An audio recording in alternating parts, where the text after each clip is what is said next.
हूँ कि कांग्रेस के अलावा विकल्प इस समय उस तरह से जुड़ के आता नहीं दिखता कहीं और से, जो बीजेपी के इस जो निरंकुशता को कहीं से रोक सके। और जो बीजेपी के साथ क्या हुआ, हम हमारे बचपन में हमें ऐसे ही कहते थे पिताजी वगैरह कि मूर्खों से भगवान भी डरता है।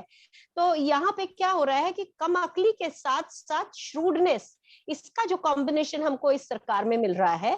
कांग्रेस में एक जो भी था, एक थोड़े सभ्य लोग जैसे बदला लेते हैं, शायद उस तरह की कहानी रहती होगी। यहाँ बिल्कुल हमको अनपढ़ों से, जैसे अनकूत लोगों से जो ये पाला पड़ा है, ये एक चीज है। उसमें आज आपको बताऊं, मैं मध्य प्रदेश से आती हूँ, तो जो आईएएस जहांगीर है, उनके साथ जो व्यवहार हुआ, उनका 9 महीने में 54 बार जो ट्रांसफर हुआ, और उन्होंने उसके लिए अब आवाज उठा दी। और ऊपर से क्या किया, उन्होंने अपने व्हाट्सएप ग्रुप में किसी ने उनको चेतावनी दी, तो उन्होंने लिखा कि हम देखेंगे, लाजिम है कि हम भी देखेंगे।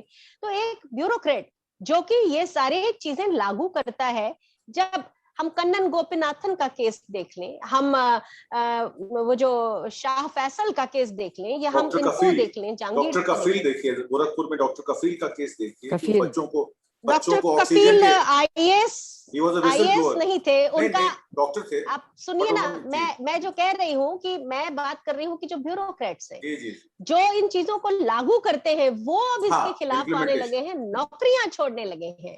ये कह रही हूँ मैं कि इस सरकार ने, और मेरे एक नाम तो नहीं बताऊंगी, लेकिन मेरे शहर के कलेक्टर थे कुछ समय पहले, उनसे मैंने पूछा था कि मेरे बेटे को यूपीएससी देना है, तो उन्होंने कहा कि मैडम उसको कोई ना पहले स्पेशलाइजेशन करवाइए, उसको पीजी करवाइए, क्योंकि मैं खाली ग्रेजुएट हूं और अभी मैंने पोस्ट मतलब ऑनलाइन कोर्सेज में दाखिला ले लिया है कि पता नहीं मुझे कब निकाल दें। तो ये जो डर इस समय प्रशासनिक अधिकारियों को जो हो रहा है, वो भी अभिव्यक्ति की स्वतंत्रता से ही जुड़ा हुआ है, ये ध्यान रखिएगा।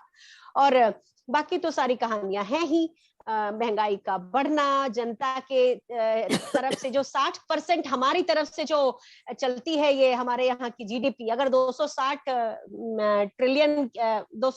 मिलियन की है ये, तो उसमें से 60% हमारे कंजम्पशन बेस्ड, हमारी 260 ट्रिलियन की इकोनॉमी जो थी, वो अब रह गई है 215 या 220 ट्रिलियन की, जो 5 ट्रिलियन टन की बात कही थी।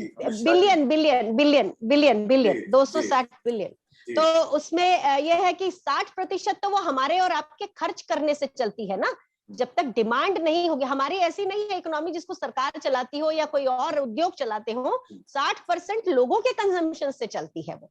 हम जो कंज्यूम करेंगे उसी से चलेगी वो। तो हमारे पास क्या है, हमारे पास है महंगाई बुरी तरह बढ़ी हुई, हमारे पास क्या है, बेरोजगारी बुरी तरह बढ़ी हुई, हमारे पास क्या है, पेट्रोल ऐसा कि जिसके दाम बढ़ते जाते हैं। और हमारा जो उसके जो मंत्री हैं धर्मेंद्र प्रधान, कल मैंने एक प्राइम टाइम देखा था जिसमें वो प्रधान प्राइम टाइम समझ लीजिए, कि वो कभी कहते हैं मौसम बदल गया तो हम बढ़ा रहे हैं, कभी कहते हैं बाहर की दुनिया में दाम बढ़े हैं तो बढ़ा रहे हैं, कभी कहते हैं कोविड के कारण खर्चा हो गया तभी बढ़ा रहे हैं।